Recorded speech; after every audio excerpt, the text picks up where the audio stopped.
অসমৰ মুখ্যমন্ত্ৰীগৰাকীয়ে সময়ে সময়ে কিছুমান হোমৱৰ্ক দি থাকে। আমি আচলতে সেই হোমৱৰ্কবোৰ নকৰাটো উচিত। তেখেতে যেতিয়াই কিছুমান বুনিয়াদী প্ৰশ্নৰ সন্মুখীন হয় তেতিয়াই তেওঁ ৰাজ্যখনৰ মাজলৈ কিছুমান হোমৱৰ্ক এৰি দিয়ে। এতিয়া চাব, অসমখন শংকৰ মাধৱৰ দেশ হয়, এই কথাটোত কাৰোবাৰ আপত্তি আছে নে, ডিমতে আছে নে, কোনোবাই নহয় বুলি কৈছে। সেই গুৰু দুজনা হৈছে জাতিটোৰ প্ৰাণ প্ৰতিষ্ঠাতা। গতিকে অসমখন শংকৰ মাধৱৰ দেশ হয়েই, কিন্তু অসম ৰাজ্যখনে আজান ফকীৰকো সন্মান জনায়। সেই কথাটোত কোনো দ্বিধাবোধৰ কথা নাই, কোনো বেলেগ চিন্তনৰ কথাই নাই।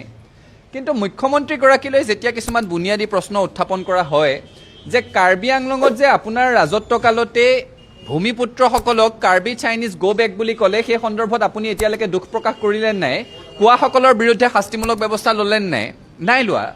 সেই প্ৰশ্নটোতো তেওঁক সুধিব লাগিব। ৰাজ্যখন ঋণৰ বোজাত যে পুত গৈ আছে, সেই সন্দৰ্ভত মুখ্যমন্ত্ৰীগৰাকীক প্ৰশ্ন সুধিব লাগিব। 108ৰ কৰ্মচাৰীসকলে যে আন্দোলন কৰি আছে, সেই আন্দোলনৰ যে কোনো উত্তৰ ওলোৱা নাই, সেই সন্দৰ্ভত প্ৰশ্ন সুধিব লাগিব।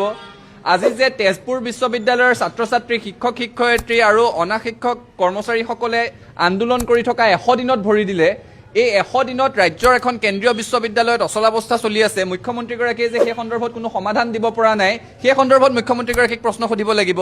যেতিয়াই মুখ্যমন্ত্ৰীগৰাকীলৈ প্ৰশ্নৰ সূচনা হয় তেতিয়াই মুখ্যমন্ত্ৰীয়ে তাৰ পৰা ফালৰি কাটি কিছুমান হোমৱৰ্ক এৰি দিয়ে। আজান পীৰৰ কথা মনত পৰে, তেতিয়া বাঘ হাজৰিকাৰ কথা তেতিয়া মনত পৰে। আজি বাঘ হাজৰিকাৰ বিষয়ে আমি সকলোৱে সৰুৰে পৰা শুনি আহিছোঁ, পঢ়ি আহিছোঁ। এতিয়া তেওঁ বিতৰ্ক আৰম্ভ কৰিছে। এই দায়িত্বটো এতিয়া অসমৰ বুৰঞ্জীবিদসকলে ল'ব লাগিব যে এই সন্দৰ্ভৰ বিতৰ্কৰ একেবাৰে মুখনি মাৰিব লাগিব। আৰু আমিও সকলোৱে এই হোমৱৰ্ক লোৱাটো বন্ধ কৰিব লাগিব। তেওঁৰ সন্মুখত যেতিয়া বুনিয়াদী প্ৰশ্ন থিয় হয়, তেওঁ হোমৱৰ্ক এৰি দিয়ে আৰু সেই হোমৱৰ্কটো লৈ সংবাদ মাধ্যম, জাতীয় সংগঠন, বুদ্ধিজীৱী, শিক্ষাবিদ সকলো ব্যস্ত হৈ পৰাটো বিচাৰে। তেওঁলোকৰ ৰাজ্যিক কাৰ্যনিৰ্বাহকৰ সভাত আপোনালোকে দেখিছে, টেবুল ঢকিয়াই দিছে মুখ্যমন্ত্ৰীয়ে, কিন্তু তেওঁৰ সেই কথাখিনি নচলিল বৰ এটা। আজি সেইকাৰণে তেওঁ পুনৰ সেই কথাখিনি উত্থাপন কৰিছে। চিনেমা যেনেকৈ এবাৰ নচলিলে ৰিলিজ কৰে, সেইধৰণে সেই কথাখিনি তেওঁ আজি পুনৰ উত্থাপন কৰিছে। আচ্ছা, আজান পীৰক যদি তেওঁ ইমান বেয়াই পায়, আজান পীৰ দৰগাহলৈ যোৱা 16 কোটি টকীয়া দলংখন কোনে কৰিছিলে? হিমন্ত বিশ্ব শৰ্মাই কৰিছিলে। আজান পীৰৰ প্ৰতি যদি ইমান আগ্ৰহেই নাই, দলংখন কিয় কৰিছিল? নে দলংখনত কিবা তেওঁৰ আগ্ৰহ লুকাই আছিল?